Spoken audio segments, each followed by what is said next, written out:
America में एक आम दिन लोग अपने अपने कामों में लगे हुए थे। तभी एक काले रंग की लग्जरी कार तेजी से व्हाइट हाउस की तरफ बढ़ रही थी। कार की पिछली सीट पर बैठा इंसान और कोई नहीं बल्कि पाकिस्तान का आर्मी चीफ आसिम मुनीर था। आज व्हाइट हाउस वो देखने वाला था जो उसने अपने इतिहास में कभी नहीं देखा, क्योंकि ये पहली बार था जब किसी सो कॉल्ड लोकतांत्रिक देश के आर्मी चीफ को व्हाइट हाउस से इन्विटेशन मिला था। अब तक जो भी सेना प्रमुख व्हाइट हाउस पहुंचे वो उस समय अपने देश के राष्ट्रपति या प्रधानमंत्री बन चुके थे। इस मुलाकात की असली वजह भी काफी दिलचस्प रही। आसिम मुनीर ने डोनाल्ड ट्रंप को नोबेल शांति पुरस्कार के लिए नामित किया, ये कहकर कि उन्होंने भारत पाकिस्तान के बीच होने वाले संभावित परमाणु युद्ध को रोका। ट्रंप ने भी इस दावे को खुलेआम स्वीकार किया और मुनीर की तारीफ की। लेकिन मामला सिर्फ यही तक नहीं था। ऐसा बताया गया कि बैठक में आतंकवाद के खिलाफ सहयोग, मिडिल ईस्ट में तनाव और क्रिप्टो और खनिज कारोबार जैसे मुद्दों पर चर्चा की गई। क्या अमेरिका के दम पर ही कंगाल देश के आर्मी चीफ फिर से तख्ता पलट की तैयारी कर रहे हैं? इसी बात को आज हम इस वीडियो से समझेंगे।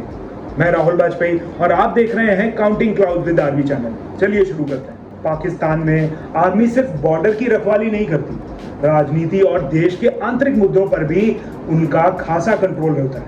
पाकिस्तान की हिस्ट्री भी कुछ ऐसी ही रही है। अयूब खान, जियाउल हक, परवेज मुशर्रफ, ये सभी आर्मी से आए थे और अंत में राष्ट्रपति की कुर्सी को हथिया लिया। तो लोगों के दिमाग में पहले से ही सेट है, अगर हालात बिगड़े तो आर्मी चीफ आगे बढ़कर सत्ता हथिया लेगी। मई 2025 में भारत और पाकिस्तान बॉर्डर पर जब टेंशन बढ़ा तो भारत ने पाकिस्तान के अंदर कई आतंकी ठिकानों को पूरी तरह से तबाह कर दिया। लेकिन पाकिस्तान में आर्मी ने गलत और झूठी खबरें दिखाई। उन खबरों के आधार पर आसिम मुनीर को एक मजबूत लीडर के तौर पर खड़ा करने की कोशिश की। मतलब लोग सिर्फ उन्हें आर्मी चीफ नहीं बल्कि एक पॉलिटिकल गेम चेंजर और राजनेता तक मानने लगे हैं। उनकी सत्ता पर पकड़ हर दिन हर घंटे मजबूत हो रही है। गल्फ से लेकर अमेरिका तक वो डील कर रहे हैं और लेकिन चुनी हुई सरकार पीछे बैठी हुई है। लीडरशिप की कमजोरी।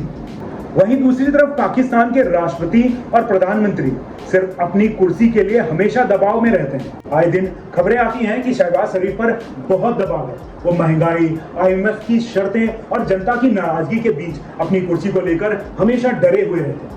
इसी बात पर विपक्ष रोज रोज उन्हें घेरता है। ऐसे माहौल में लोगों को लगता है कि अगर मौजूदा नेता कमजोर हैं तो कोई ताकतवर बंदा आकर सिस्टम संभाले, और यहाँ आसिम मुनीर का नाम फिट बैठ जाता है। पाकिस्तान के लोगों को भी लोकतंत्र हजम नहीं होता।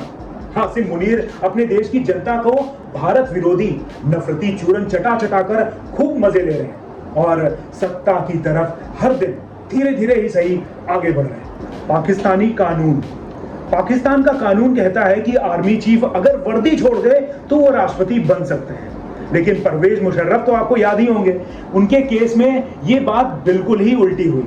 उन्होंने वर्दी में रहते रहते ही राष्ट्रपति बनकर सबको चौंका दिया था। तो जब ये मिसाल पहले से मौजूद है तो लोग क्यों ना माने कि दोबारा भी ऐसा होने वाला है। कई लोग पहले से ही इस पर बात कर रहे थे, लेकिन जुलाई में कुछ विदेशी और लोकल मीडिया रिपोर्ट्स में भी कह दिया गया कि आसिम मुनीर जरदारी को हटाकर खुद राष्ट्रपति बन सकते हैं। सोशल मीडिया पर हैशटैग प्रेसिडेंट आसिम मुनीर जैसे हैशटैग ट्रेंड करने लगे। यहीं से ये खबर आग की तरह फैल गई। बाद में सरकार और आर्मी ने इसे गलत और खतरनाक अफवाह बताया, लेकिन तब तक चर्चाएं तेज हो चुकी थी। जब लगा इंटरनेशनल तड़का, अमेरिकी राष्ट्रपति ने जब आसिम मुनीर को व्हाइट हाउस में चर्चा के लिए बुलाया, तभी से इस अफवाह में इंटरनेशनल तड़का लग गया।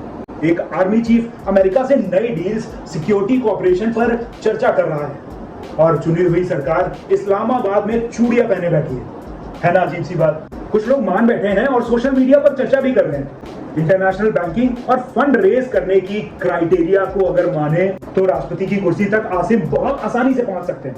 भले ही पाकिस्तानी आर्मी, प्रधानमंत्री और गृह मंत्री ने कह दिया है कि ऐसा कुछ भी नहीं है, लेकिन पाकिस्तान में लोग सोशल मीडिया पर बातें कर रहे हैं। एक्चुअल में जहां धुआं होता है आग वहीं आसपास कहीं लगी होती है, क्योंकि इतिहास में कई बार अचानक ही बड़े बड़े पॉलिटिकल बदलाव हो चुके हैं बिना किसी पहले से कोई इशारा मिले। आपको क्या लगता है? आपकी राय कमेंट पे जरूर बताइए और देखते रहिए counting clouds with RB channel, क्योंकि यहीं पर मिलती है सच्चाई, वो भी बिना किसी लाग लपेट के। जय हिंद।